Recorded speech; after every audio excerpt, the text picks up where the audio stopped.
May God open our eyes to see, our ears to hear, and our hearts to love. Amen. In John chapter 14, we return in this time after Easter to Jesus' farewell to his wavering disciples in the time that was leading up to his death. John's Gospel is theology, not history, not a record of Jesus' speech, but a sophisticated articulation of the way that one of the early church communities was coming to understand the meaning of Jesus. Within it are words of comfort around which I have shaped the liturgy today. Do not let your hearts be troubled. Trust in God still, and trust in me. And as the song we sang tells it, be not afraid. This comforting commandment to be not afraid has been part of my journey as a gay Christian for many years. I first heard the song, titled Be Not Afraid, on a video called Maybe We're Talking About a Different God. The video told the story of the ecclesiastical trial of US Presbyterian minister, the Reverend Janie Sparr. In 1991, Janie was called to serve as one of 4 co-pastors at Downtown Presbyterian Church in Rochester, New York. In 1992, because she was a lesbian, Janie was denied that call by the denomination's highest court. Though they couldn't call her as their minister, in March 1993, the Downtown Presbyterian Church invited Janie to become their evangelist, to spread the good news by personing the issue, as they put it, and challenging exclusive church policies. With their funding and their love and support, Janie travelled throughout the US, educating and informing Presbyterians and others, working on behalf of greater inclusiveness for gay, lesbian, bisexual and transgender people. I first saw the video at a time when the Presbyterian Church of Aotearoa, New Zealand was debating about whether gay and lesbian people could be ordained as ministers. From 1995 to 2013, I was both participating in those debates and the subject of them. Several assemblies sought to remove gay and lesbian clergy from ministry, and they did eventually pass legislation that would prevent us from taking up a new call, legislation that I had to challenge in order to take on the role at St Andrews on the Terrace in 2002. The trauma of those years of religious heterosexism and homophobia is part of who I am. And so when I go this week, as one of the people invited to a Uniting Church conversation on marriage that will take place in Queensland, I need to hear again those gospel words. Do not let your hearts be troubled. Trust in God still, and trust in me. And I need to sing again, be not afraid. I'm fearful not just because of my past experiences, but because of the way this conversation has been set up. While we all know that the issue of contention is marriage between partners of the same sex, the conversation has been framed as a general discussion about marriage, a so-called space for grace, where we are to come with no expectation of a particular outcome. LGBTI people are seen to have no more stake in the conversation than anyone else. And so the Assembly guidelines for the conversation did not ask Synod General Secretaries to ensure that LGBTI people would even be present. When Uniting Network questioned this, we were told that no special interest groups were being particularly invited.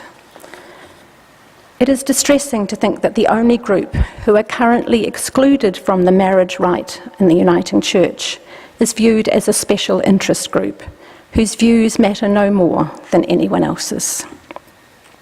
So I have a tightness in my chest and a sickness in my stomach as I think about, once again, being in a space where the lives and relationships of LGBTI people are not afforded equal dignity. But this is like two sermons. Before I explore whether or not it even makes sense not to be afraid in certain circumstances, there is some theological baggage in John 14 that has to be addressed. Verse 6 is crucial. Often it's the only verse we actually hear when this passage is read. I am the way, the truth, and the life. No one comes to God but by me. The problem we have with this statement is that it is filtered through zealots who have used Scripture as a proof text against people who do not share their view of Jesus.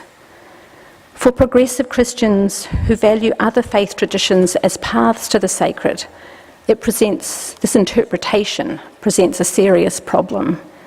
It has a terrible history, having been invoked to justify discrimination and violence against non-Christians, and we cannot just ignore it, even as much as we want to focus on being not afraid.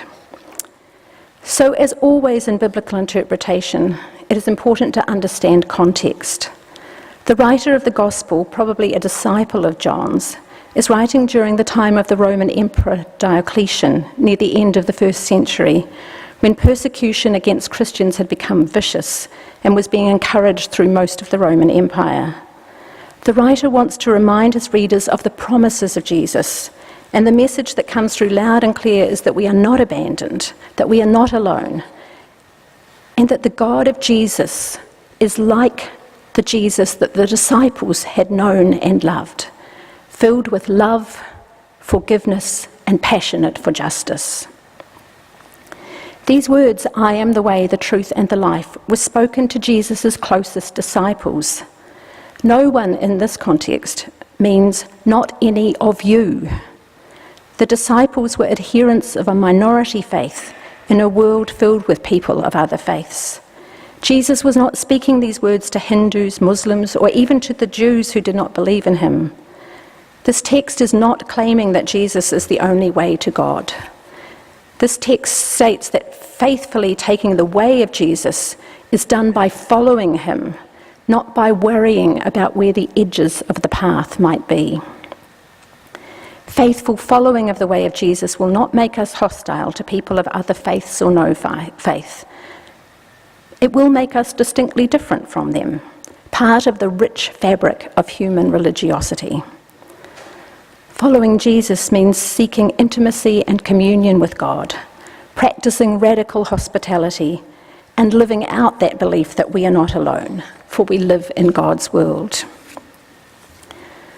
When pressed about his identity, Jesus always deflected the questions, pointing instead towards the central motifs of his teaching, the presence of a compassionate God, and the radical demands that are made on human living in response to God's love and compassion.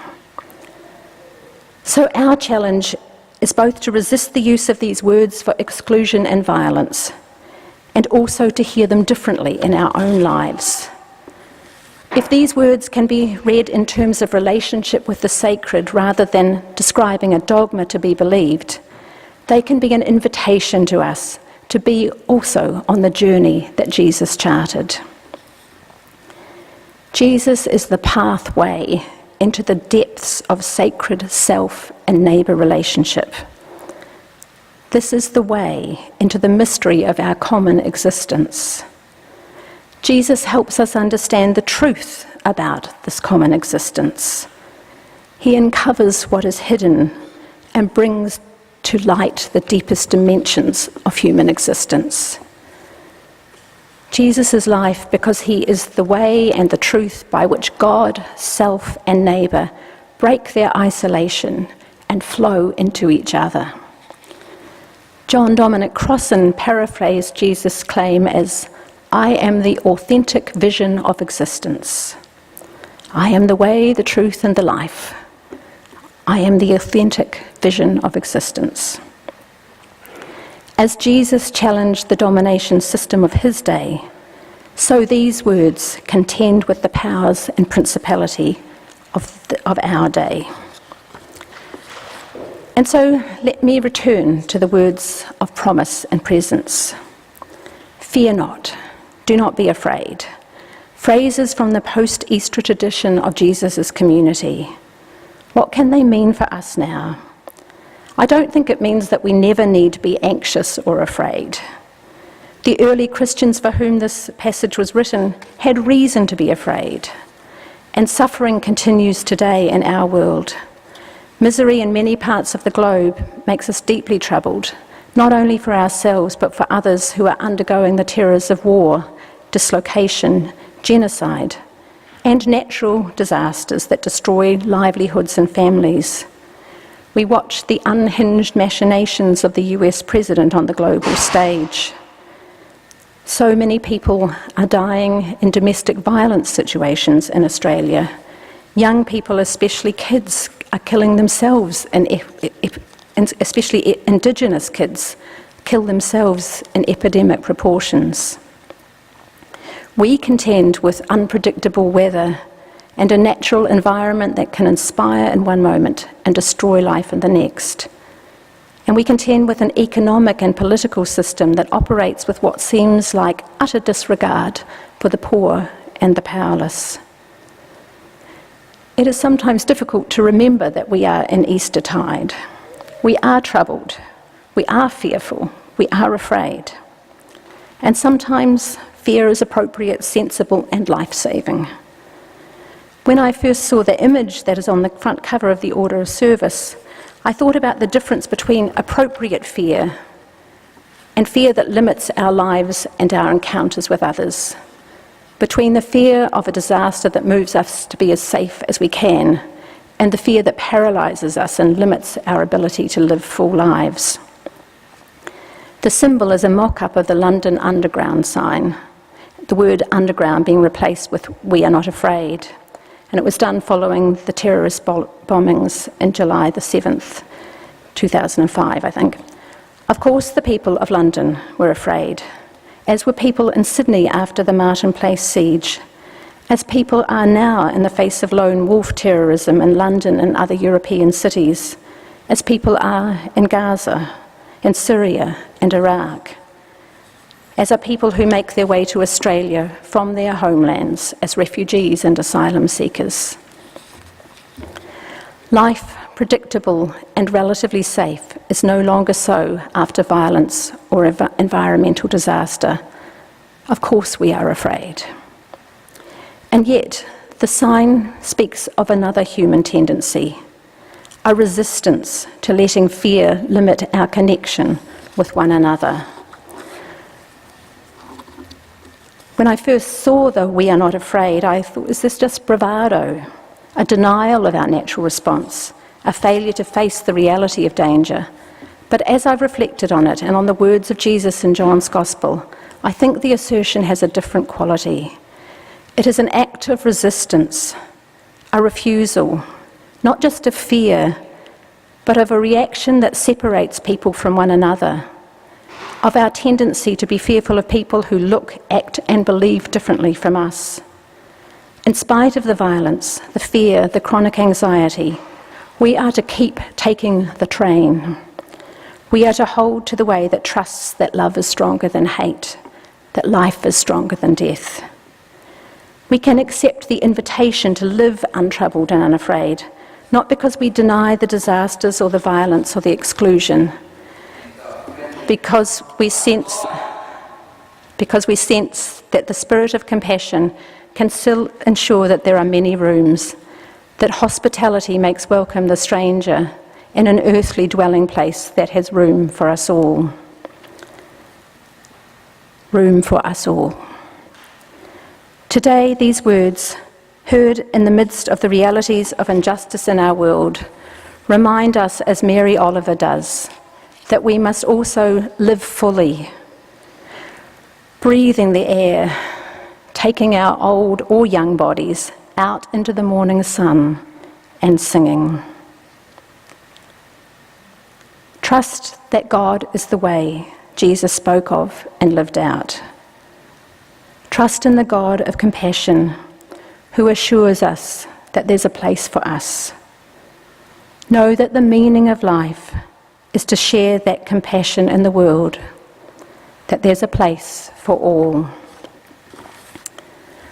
I will hold these words and this community as I go into this week. May God bless our journey together as the community of Pitt Street Uniting Church, and may we have the courage and strength to continue to create home for one another, for the people of our city, including the homeless people in our city, and for the people of our world. Amen.